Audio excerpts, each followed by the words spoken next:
Etiquette when entering the dojo. When the students arrive, first you bow to the practice area. Sensei. Pose. Pose first, you make a bow to the sensei.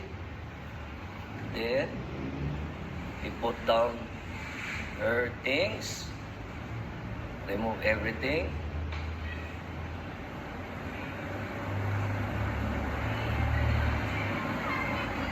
Then, go to her spot. Wait for the sensei to acknowledge her presence. Okay? Get it? Here.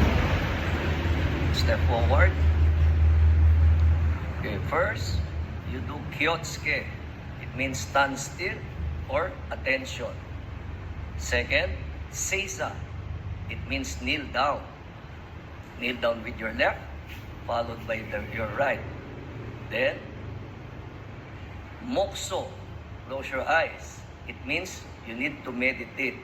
Before you start a class, just clear your mind and continue meditating. Slowly breathe in, then slowly breathe out. Slowly breathe in, then breathe out. After that, moksoyame. It means open your eyes. Before you start a class, you bow. Sensei ni Rei.